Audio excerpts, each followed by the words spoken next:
It's been said that freedom is a state of mind, but for those behind bars, this positive outlook on life is never a constant.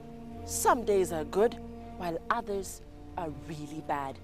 Teresia Wairimo traces her footsteps back to what was once her home here in Nyahururu, where she says it all happened. Teresia Wanjiku has been in prison for 19 years. At the time she was sentenced, she was in her early 40s and a farmer in Ngaroa in Nyahururu, Laikipia County. She's now 60 and says her greatest fear is that her last days may be spent behind the walls of incarceration. The mother of 5 was sentenced to death in 1992, but the sentence was later to be commuted to life in prison by President Mwai Kibaki. Kwa ajili ya shamba. Sasa huyu mkubwa alikuwa anataka shamba eka 6. Na mimi nikamwambia kama na mko 5. Kila mtu nitawagalia kila mtu eka 3. Lakini mimi mkubwa ndiye alikuwa anataka 6. The elderly inmate says a family land dispute landed her behind bars. She was then the second out of 3 wives in a polygamous marriage. Her husband's death, she says, was the beginning of chaos and bloodshed in the extended family. Nini kilitendeka ndio ukaja kuwa hapa? Ndio kitendo ilifanyika siku ya Christmas. Sasa vijana wakachukuana wa vijana wengine sasa wakaenda kunywa pombe. Sasa bali walienda kutumia pombe ndio vita ilitokea. Sijui siku hiyo ndio walipigania huko. Sasa hata mimi sikujua. Sasa nilirudi kuuliza fulani yako wapi. Ndio akaniambia bali wako walipigana na akakufa. Na nikamuuliza wako wapi. Sasa akaniambia bali wametupa. Teresia was accused of having planned the death of her stepson by conspiring with her sons to murder him in a bid to keep him from inheriting the land. Teresia's sons were arrested but later released. She still maintains that she is innocent. Sasa wakasema pengine mimi ndio nimepanga hiyo mpango. Mimi nikajaribu kujitetea kotini.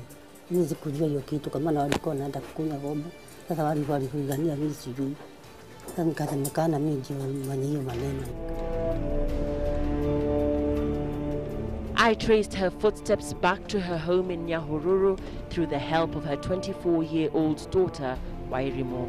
Wairimo lost her mother to prison at the tender age of 6.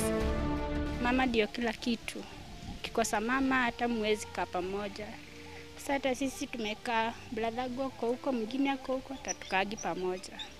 Nilikuwa nimepita vizuri, sikupelekwa secondary.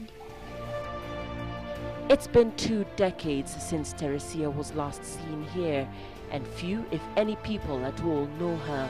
Her story is, however, told here, and the animosity and tension among family members still remains to date. Iko shida sababu wataanza wapi? Na sasa kuiga vile sasa hako ni tuseme sasa ni mzee. Na kwa karibu miaka 20 kutoka afungo. Traces of a home that once was still remain here. This shell of what was once a house is where Teresia lived. This is where she hopes she can start over again. Naonaga watu wanaenda kwa mama yao nyumbani, tunasema naenda ushago, akatu pali tunaanza tukulia.